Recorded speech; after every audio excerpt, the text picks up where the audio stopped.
Hello students, आज हम करेंगे कक्षा 8 की प्रश्नावली 7.1।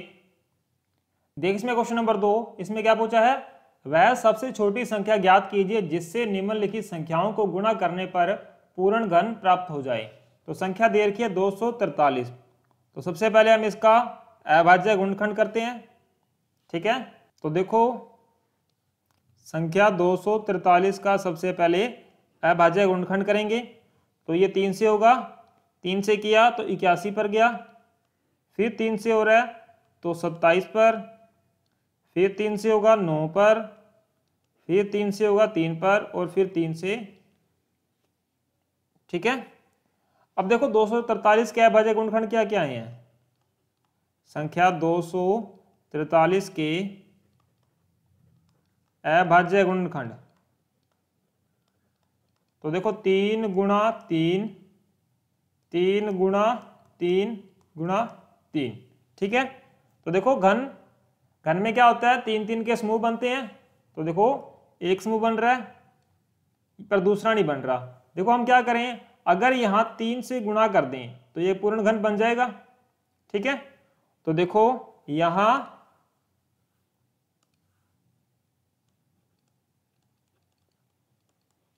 गुणनखंड में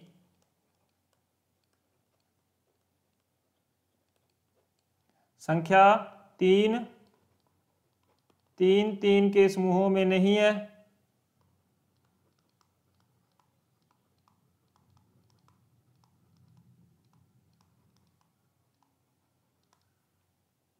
अतः 243 को 3 से गुणा करने पर यह संख्या एक पूर्ण घन बन जाएगी।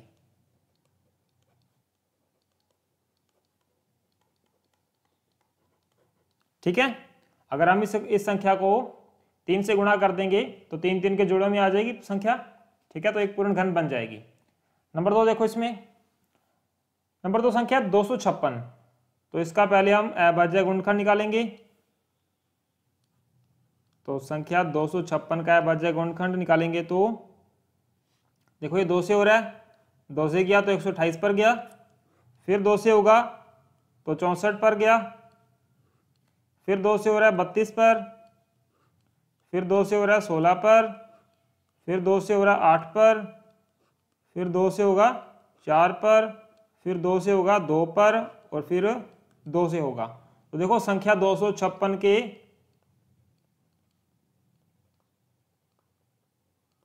अभाज्य गुणनखंड देखो 2 गुणा 2 गुणा 2 गुणा 2 गुणा 2 गुणा 2 गुणा 2। ठीक है, तो देखो 3 3 के समूह बन रहे हैं या नहीं बन रहे। एक समूह बन रहा है, दूसरा बन रहा है, पर ये तीसरा समूह नहीं बन रहा। अतः मैं इसको 2 से गुणा कर दें तो एक तो समूह बन जाएगा और पूर्ण घन संख्या बन जाएगी। ठीक है, तो देखो यहां गुणनखंड में संख्या 2 3 3 के समूहों में नहीं है,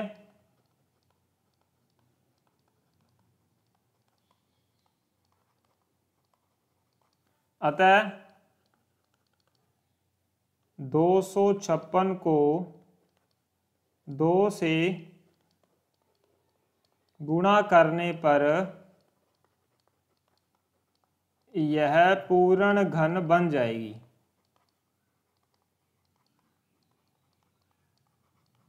ठीक है, नेक्स्ट देखो नंबर 3 संख्या 72। तो सबसे पहले हम इसका अभाज्य गुणनखंड निकालेंगे। तो देखो ये 2 से भाग हो रहा है, 2 से किया 36 पर, फिर 2 से भाग किया 18 पर, फिर 2 से भाग किया 9 पर, फिर 3 से भाग होगा और फिर 3 से होगा। तो देखो संख्या 72 के गुणनखंड क्या क्या आ रहे हैं।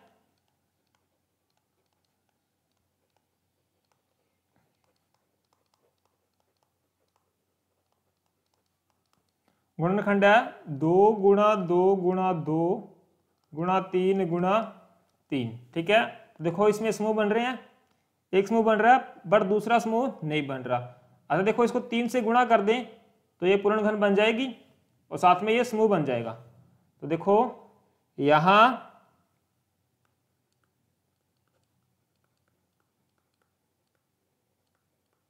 गुणनखंड में संख्या 3 3 3 के समूहों में नहीं है,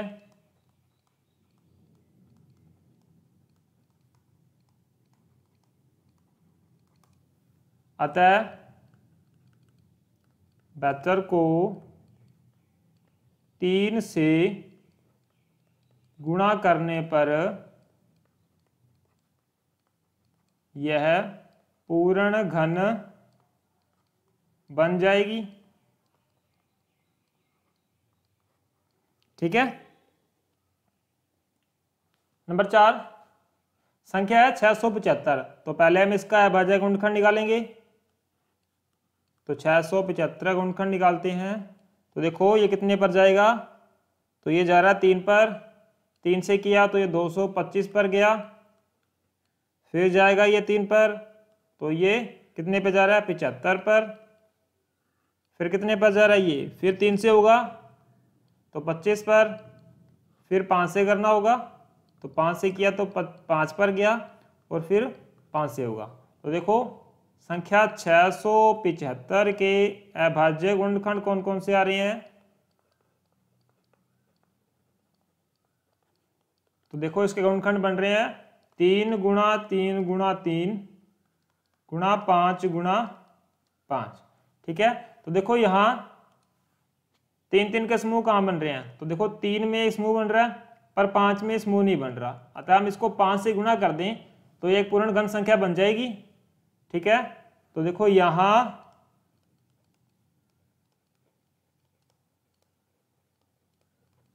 गुणनखंड में संख्या 5 3 3 के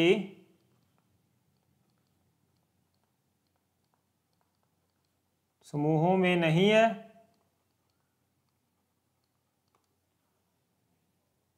अतः 675 को 5 से गुणा करने पर यह पूर्ण घन बन जाएगी।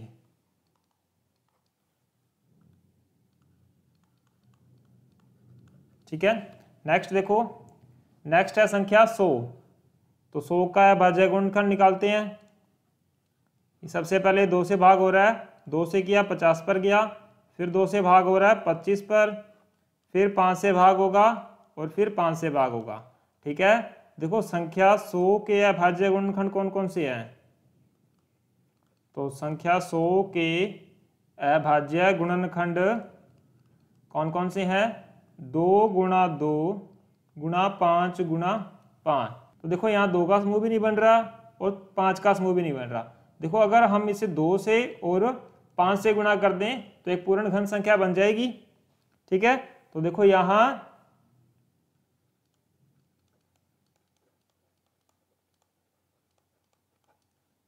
गुणनखंड में 2 और 5 के 3 3 के समूह नहीं बन रहे हैं, 3 3 के समूह में नहीं है, अतः संख्या 100 को 2 और 5 से गुणा करने पर यह पूर्ण घन